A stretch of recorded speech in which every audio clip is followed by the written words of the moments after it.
Teknik lainnya ada yaitu teknik penyambungan. Pada proses perakitan, bagian-bagian produk disambungkan. Sambungan merupakan bagian penting yang menentukan kekuatan konstruksi. Teknik sambungan yang baik akan menghasilkan konstruksi yang kuat. Teknik sambungan diantaranya dengan pasak, lem, dan benang. Beberapa jenis lem yang umum digunakan adalah lem kuning, lem putih, dan lem panas atau lem tembak. Pilih lem yang sesuai dengan material yang akan direkatkan. Lalu ada teknik finishing. Finishing dilakukan pada permukaan produk agar rapi, menarik, dan awet. Finishing dari produk dari limbah plastik pada hanya dengan merapikan bagian-bagian produk dari lem atau material yang tidak rapi. Finishing berupa pelapisan permukaan pada umumnya dilakukan pada material alami seperti kayu, serat eceng gondok, dan batang pisang pelapis yang digunakan sebaiknya berbahan dasar air atau water base agar lebih aman untuk pekerja maupun pengguna produk. Pelapisan dapat menggunakan kuas atau teknik semprot. Untuk hasil pelapisan yang rapi, sapuan kuas maupun semprotan jangan terlalu tebal. Lebih baik tipis dan berulang-ulang daripada lapisan yang langsung tebal. 3. Ada metode produksi dan keselamatan kerja produksi. Kerja produksi dapat dilakukan dengan metode tradisional atau modern. Pada metode tradisional, satu orang melakukan setiap tahapan produksi, sedangkan pada metode modern, satu orang hanya melakukan satu tahap produksi. Metode modern ini sering juga disebut dengan metode ban berjalan.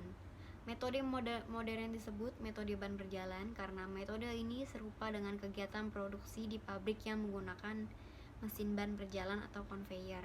Pemanfaatan metode modern lebih efisien dalam penggunaan waktu, sehingga sesuai untuk produksi dalam jumlah banyak. Sedangkan metode tradisional kurang tepat digunakan untuk produksi dalam jumlah banyak karena produk yang dihasilkan sulit untuk mencapai standar bentuk yang sama. Pemanfaatan metode produksi dan pengaturan alur produksi mempengaruhi kualitas produk dan kelancaran produksi. Kelancaran produksi juga ditentukan oleh cara kerja yang memperhatikan K3 atau kesehatan dan keselamatan kerja. Upaya untuk menjaga kesehatan dan keselamatan kerja dibuat berdasarkan bahan, alat, dan proses produksi. Jika menghasilkan sisa potongan atau debu yang dapat melukai, maka dibutuhkan alat keselamatan kerja berupa kacamata dan masker. Apabila menggunakan bahan kimia yang berbahaya bagi kulit dan pernafasan, maka dibutuhkan sarung tangan dan masker. Selain alat keselamatan kerja, yang tak kalah penting ialah sikap kerja yang rapi, hati-hati, teliti, dan penuh konsentrasi. Assalamualaikum warahmatullahi wabarakatuh. Nama saya Vanessa Angelilianti dari kelas 12 IPS 2. Saya akan menjelaskan tentang teknik produk kerajinan fungsional berbahan limbah. Yang pertama ada tahapan produksi. Tahapan produksi dibagi menjadi 4. Yang pertama ada pembahanan atau pengolahan bahan. Yang kedua ada pembentukan. Yang ketiga ada perakitan. Dan yang terakhir ada finishing. Pembahanan adalah mempersiapkan bahan baku agar siap untuk diproduksi. Contohnya itu adalah pembuatan sendok dari bahan batok kelapa. Pembahanan yang ada di situ adalah yang ada 2. Yang pertama ada pembahanan untuk batok kelapa dan yang kedua adalah pembahanan untuk potongan kayu. Pembahanan untuk batok kelapa itu dengan membersihkan batok kelapa dari sabut-sabutnya dengan menggunakan gergaji pisau atau amplas. Dan pembahanan untuk potongan kayu itu adalah dengan memotong kayu sesuai dengan ukuran yang diinginkan. Dan yang kedua ada pembentukan. Pembentukan dalam proses pembuatan sendok dari bahan dasar batok kelapa itu adalah dengan membentuk batok kelapa menjadi elips agar menjadi kepala sendoknya. Dan yang ketiga ada perakitan. Perakitan dalam proses pembuatan sendok dari batok kelapa itu adalah dengan menggabungkan kepala sendoknya itu dengan pegangannya, yaitu potongan kayu yang tadi potong. Dan yang terakhir ada finishing. Finishing dalam proses tersebut adalah dengan amplas. Yang kedua ada teknik dan alat produksi. Teknik dan alat yang digunakan untuk pembahanan, pembentukan, perakitan, dan finishing tergantung dari materialnya dan rancangan produk yang akan dibuat. Teknik produksi yang digunakan Untuk produk fungsional berperan sangat penting dalam menghasilkan kekuatan konstruksi dan kawetan produk tersebut.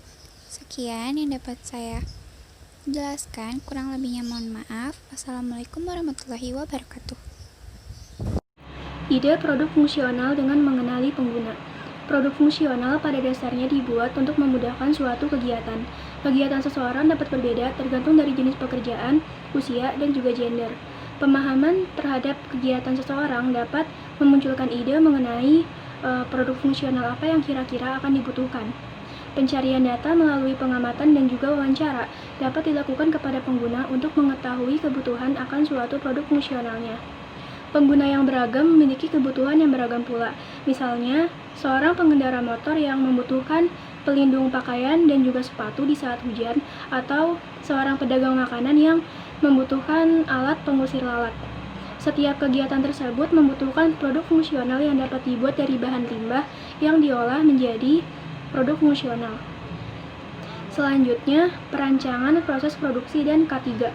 Proses produksi suatu produk berbeda-beda tergantung dari bahan baku dan juga desain produknya.